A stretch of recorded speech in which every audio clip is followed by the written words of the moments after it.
coming home, having a bit of rest, charging up the batteries, and actually, preparing for the next trip to come.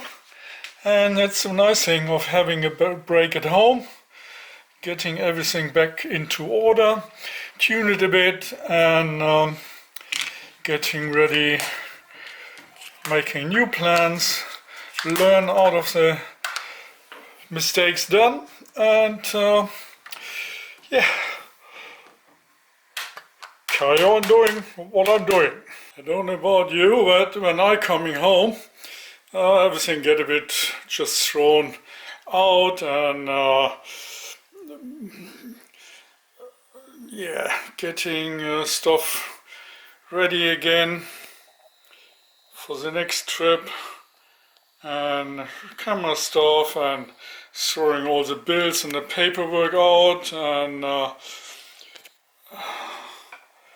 all this stuff takes a bit of time. I'm actually getting into the mood of having a bit further projects. Actually,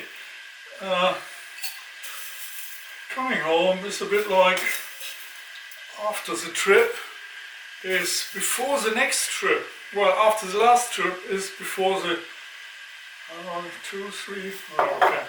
And enjoying having a decent tea again, and plenty sugar in my sugar bowl, and sleeping a bit longer, having a bit without the need of wrapping up stuff again and again, and going through the kit and folding it all up nice and neat again, stuffing the pack, unwrapping the pack, wrapping the pack again, leaving a few bits out, putting a few more bits in, and just generally maintenance in a relaxed environment. When I'm coming home, usually I just hang up stuff roughly, get it all dried out, and have a bit of review of my stuff, and look it up if there are some damages about, and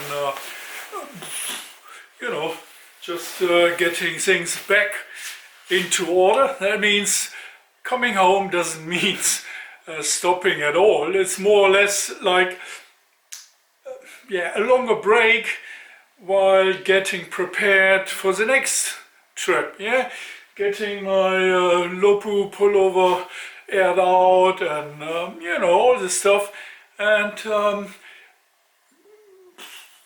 make it ready and better for the next trip to come. So it's not the end at all, it's just a break, and it gives me the chance to upload all the videos to the odd YouTube, so you can enjoy what I'm actually doing. I hope you did enjoy so far, and that will be continued. Well, once I started it, there's no point stopping it. It just may take a bit longer to come up with some new ideas or whatever, but in the meantime, just get my stuff back into order, and there wasn't much really I would change. Just a few small bits to throw out, but in generally the whole kit I'm using is definitely the way for me to go further on. It's a bit depending on the destination. If I would go further south, obviously I would take less of the warm stuff, like, but generally the core equipment I'm using is basically perfect in my opinion, and I know how to handle it. It's easy to maintain, simple, without fuss, and it's just replacing, like put a few more matches in, the ones just replacing stuff I used up, and maybe but it's all it is basically.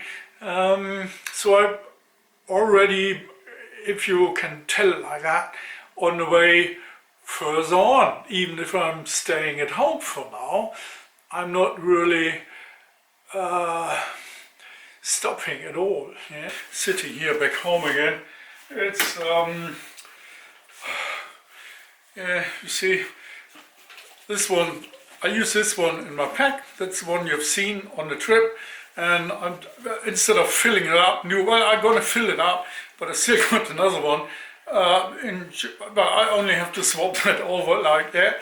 But other stuff, I dried out my water bottles, yeah, they are aired out and dried. Yeah, all the filter stuff basically, especially the water filter, wants to be dried in a decent way to avoid stuff getting smelly and bad and, you know, like moldy.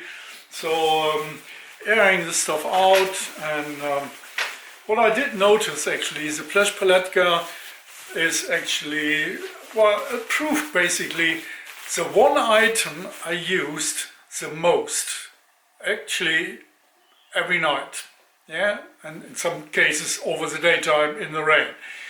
The food, there's still lots in there, I eat it up a bit, so it saves me doing immediately shopping at home. Yeah, so I just continue camping at home basically, did my sleeping bags, you know, puffed it up and hang it up for drying, and putting stuff in the washing machine. Actually, the woolen stuff doesn't really need to wash in the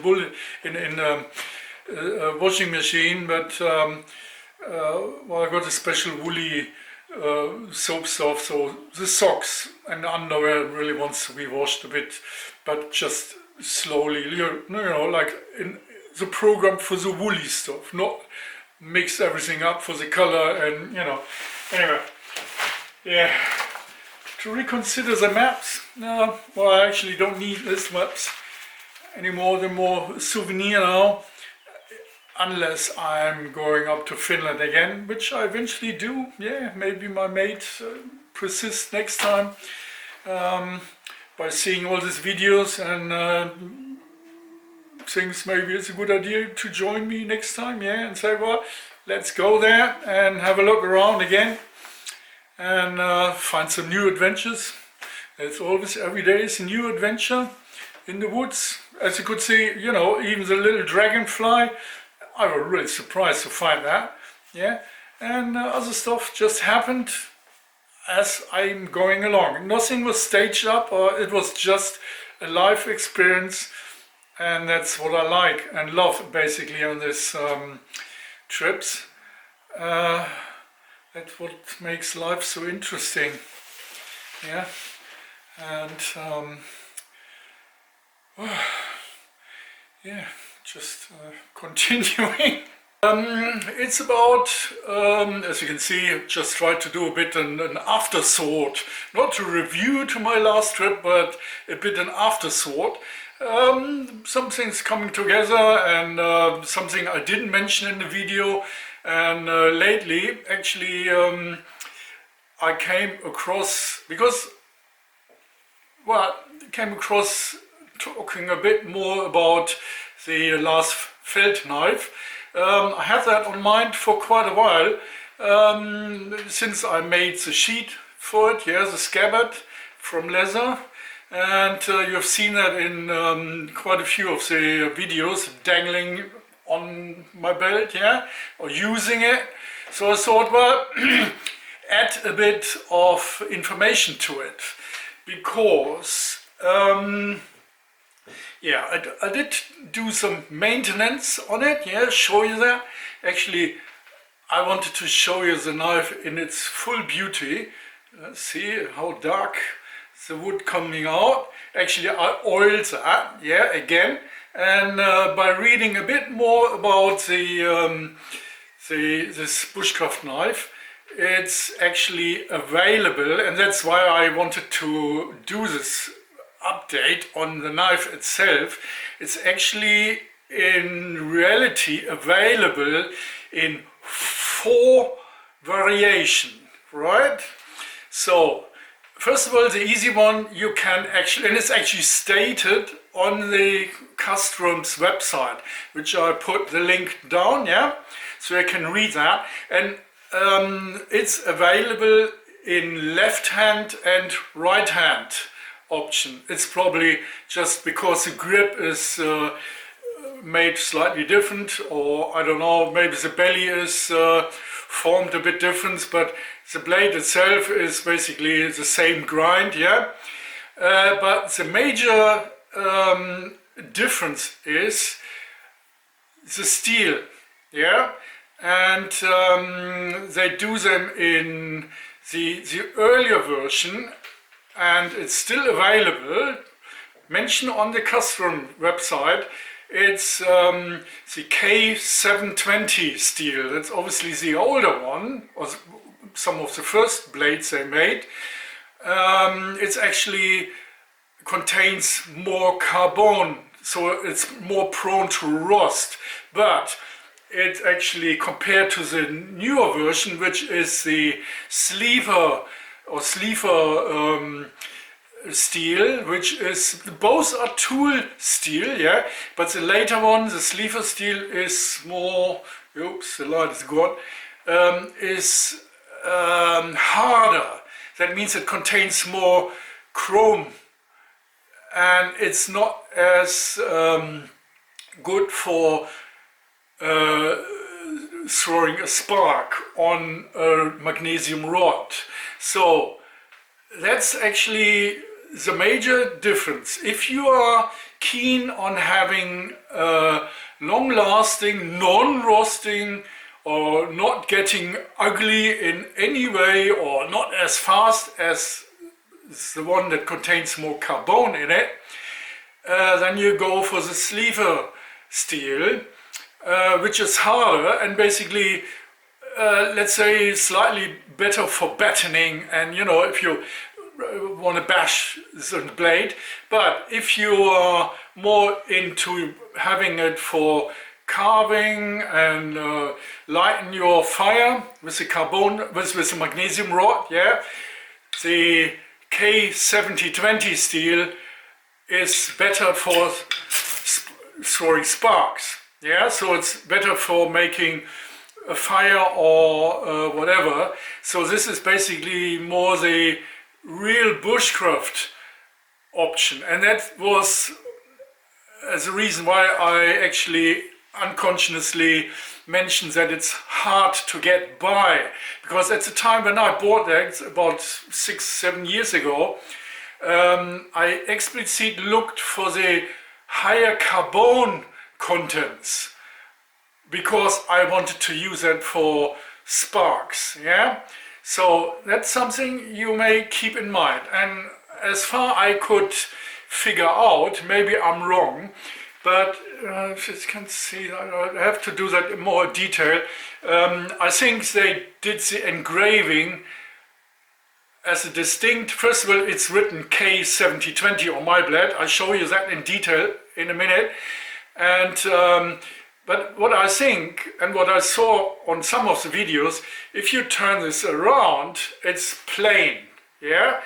But with the Sleipner steel, it's exactly the opposite round. They got on the right hand side the engraving, and it's plain on the left hand side, yeah? So that may be just an easy indication, but it's both written on the blade in detail what steel they're using. Yeah, so that's, and quite a few of the dealer or shops where you buy them, they're not interested in that. They just want to sell the knife, and that's it.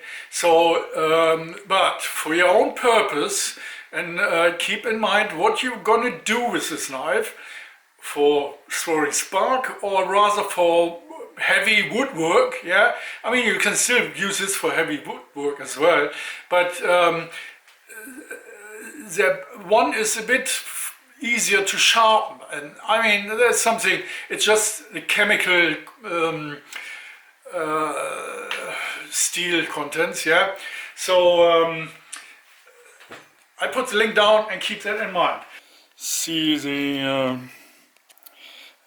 engraving. It's a bit tricky to see. I'm almost on the end now of the macro, so I can't get any closer to it.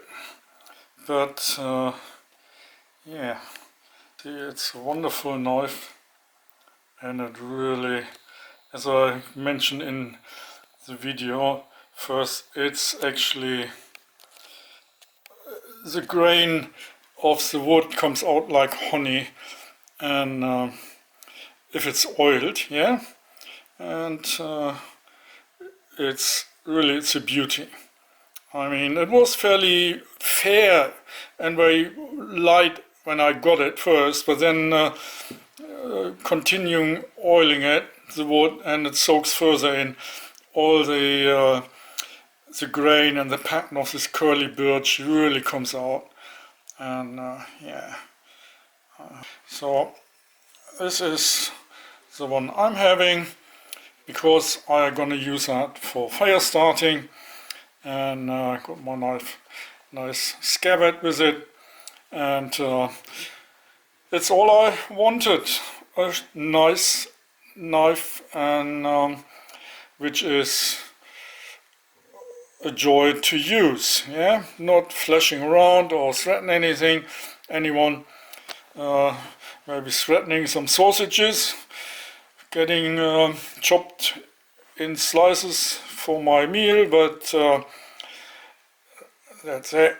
You have seen my little bottle with a ballistol. I just wanted to show you how the bottle looks like. It's what is it, 50 milliliter bottle, and I just refill it in a hard plastic bottle in my pack, yeah. And obviously, because I've got the cookery as well, which is high carbon steel, I need to oil my blades anyway, so I was not so much concerned about if the blade getting a bit dull, or you know, like signs of wear. So I'm not concerned about that. So yeah, I usually buy this in half-liter bottles, and I got 4 in stock, yeah, because I use it a lot. I use it for any wood, but if you only want it for blades, just a little 50 milliliter bottle will do nicely, because you only need a few drops. It's actually a strong smell, yeah. It actually takes your breath away if you open the bottle and sniff on it. It's but it's not harming in any way, yeah. I just make you aware about it, that this ballistol oil is highly on how do you call that, aromatic. It's very, very aromatic, and actually can take your breath away. Actually, when you inhalate that, it's you think you're gonna die, but you don't, obviously. And when you put it on, it actually evaporates fairly quick, the smell, but just be aware about it. It's an old recipe, and it's white oil, and used in hospitals for cleaning their equipment and stuff. So, but it's not like, hasn't got a certificate for being medical. You know, I mean, that's a different classification, but it's highly sterilizing, and a very good choice for keeping your blades in good shape. Put the link down as well. So this is just a quick rant on the Casström Lars Fält Knife, yeah, and just to show you a bit more in detail, the leather sheet I made up for it, yeah, it's still in really nice condition, and I actually oiled that, yeah, and not oiled it, put some of the Wilmer's wax on it, and look at that, it's shiny, like, you know, and it's a very nice sheet. And well, have a look at one of my earliest videos where you can see how I made it up, but I thought it's a nice idea to give you a bit more a video on it, because the images I made at the time, they're not very good, and yeah, see, it's the sheet made from leather, and the blade fits in nicely, like makes a nice, can you hear that? Plopping noise, yeah, and it's not falling out at all. Yeah, got a bit play in it, but it's not falling out even if you knee, you know, like it doesn't. So this is my custom scabbard to it, Scandinavian style, yeah. And well, I may add a few more things, but that's my update on the being home now, yeah, getting everything back to order, and throw a few bits out, not a lot, but there are a few bits, and get everything cleaned up and tidied up and wrap it up again for the next time, yeah. So yeah, hope you enjoy it, and have a look at all the other videos. There's lots of details you may enjoy and find interesting for your own needs, and yeah, see you soon.